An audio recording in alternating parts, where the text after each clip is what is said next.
This is Ivy Green. It may look like an ordinary house right outside your door. However, within these walls grew a child who was far from ordinary. Behind this house, at an ordinary water pump, a miracle took place. It was at this water pump where Helen Keller's agony began to dissolve and her life began.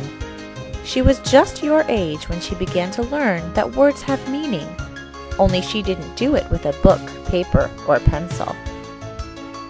Ivy Green is located in Tuscumbia, Alabama, where Helen Keller was born a healthy child nearly 130 years ago.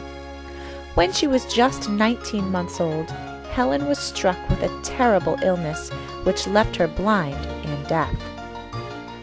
As Helen Keller grew from infancy into childhood, she was wild and unruly and had little real understanding of the world around her. She would hang on to her mother's skirt to get around. She would feel people's hands to try to find out what they were doing. Helen learned to do many things this way. She could even recognize people by feeling their faces or their clothes.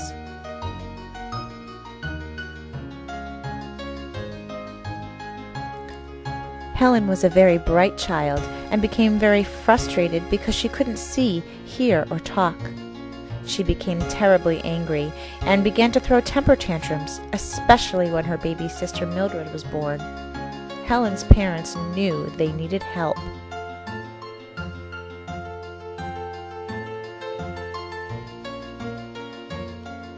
Her teacher was Annie Sullivan, a 20-year-old graduate of the Perkins School for the Blind, who had regained useful sight through a series of operations. She had come to the Kellers through the sympathetic interest of Alexander Graham Bell, inventor of the telephone. Bell was also very interested in education for the hearing impaired, in part because his wife was deaf. Bell was a good friend of Helen and Annie's and would remain so until his death. In this picture, he is talking to Helen using the manual alphabet. Annie Sullivan began to teach Helen with the doll you see here that the children at Perkins had made for her to take to Helen. By spelling D-O-L-L into Helen's hand, she hoped to teach her to connect objects with letters.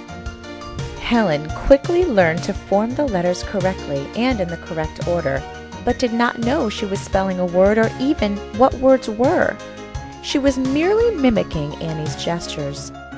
In the days that followed, she learned to spell a great many words in this way.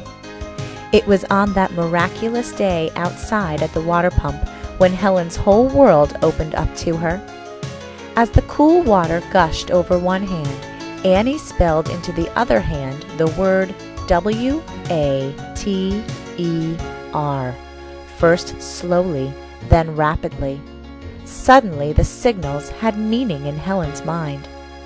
She knew that water meant the wonderful cool substance flowing over her hand.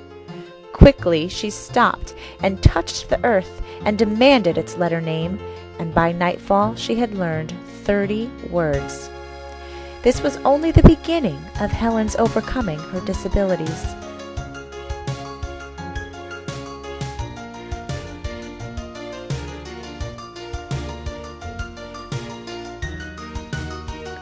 When she went to college, her teacher Annie went with her and tapped out the words of the instructors into her student's hand. Helen had an amazing memory, and she also had skills very few people have ever been able to develop. She could put her fingers to a person's lips and understand the words which were being spoken. While she was in college, she wrote her book called The Story of My Life. With the money she earned from the book, she was able to buy a house. Helen continued to write more books, articles, and poetry. She became famous and traveled around the world, visiting 35 countries on 5 continents between 1939 and 1957.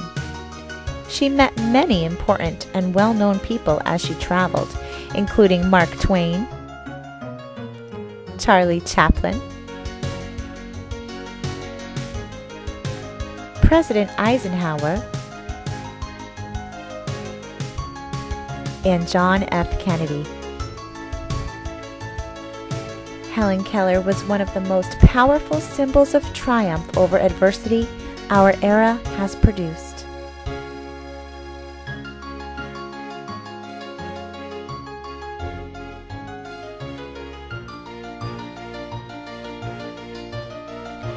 Helen Keller published 14 books. She met every president of the United States, from Calvin Coolidge to John F. Kennedy. She will always be known as the First Lady of Courage.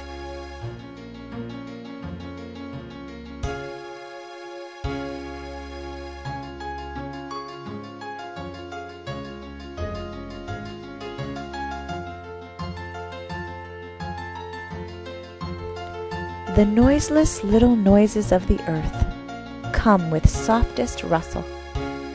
The shy, sweet feet of life, the silky mutter of moth wings against my restraining palm, the strident beat of insect wings, the silvery trickle of water, little breezes busy in the summer grass, the music of crisp, whisking, scurrying leaves, the swirling, windswept, frost-tinted leaves. The crystal splash of summer rain saturate with the odors of the sod.